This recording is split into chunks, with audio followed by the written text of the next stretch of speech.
Hey there movie fans, I'm John Anderson and I just watched Gifted is director Mark Webb's third feature film, with his first being 500 Days of Summer, which easily makes my top 10 films of all time. Then he did what every successful indie director does and went on to direct the amazing Spider-Man franchise, which I'll talk about more in my Spider-Man series, but in short, I feel like those films were directed by Sony and not Webb. So I was excited to see him move on to a more indie project, plus you couldn't pay me to watch the Old Man movie or the Smurf movies coming out this weekend anyway. Mary has a gifted mind for mathematics, but when the question on how the child should be raised is brought to the forefront, a custody battle ensues with her Uncle Frank and her grandmother Evelyn. Now clearly from that logline, this film shares a lot of parallels to Good Will Hunting, with a gifted mind unsure what to do with their potential, who is torn between a mentor that wants what's best for them and the other that wants what's best for mathematics. However, Gifted still manages to feel like its own movie, despite these uncanny similarities. How do you like them apples?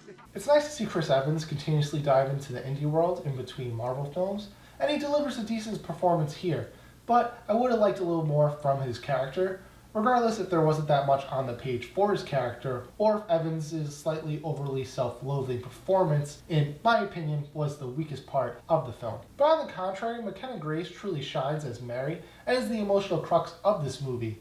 At only 10 years old, she brings not only a great performance, but one of the best child performances I've seen in a while. Considering she has over 40 acting credits to her name, it's easy to see how she's comfortable in front of the camera, but again, she's able to bring a sense of realism that could be challenging for even established actors. Jay Slate and Octavia Spencer bring solid performances in supporting roles that don't exactly stand out, but are fitting in the film, as well as Lindsay Duncan, who balances the egotistical, controlling nature of her character, as well as an element of humanity. Who's that lady in front of our door?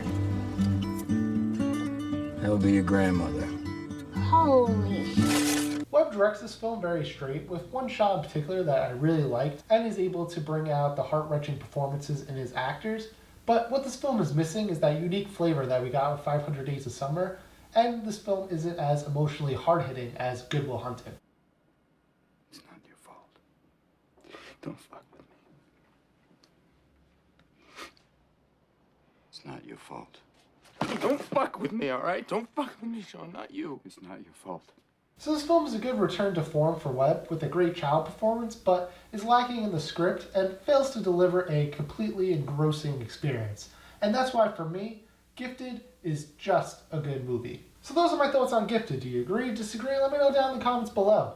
And be sure to click right here to see my latest series review on Pirates of the Caribbean on Stranger Tides. And click over here to see my reviews from last week on Ghost in the Shell and The Boss Baby. Also be sure to subscribe if you haven't already. Check out my social media links down in the description below. Until next time, don't forget to watch some movies.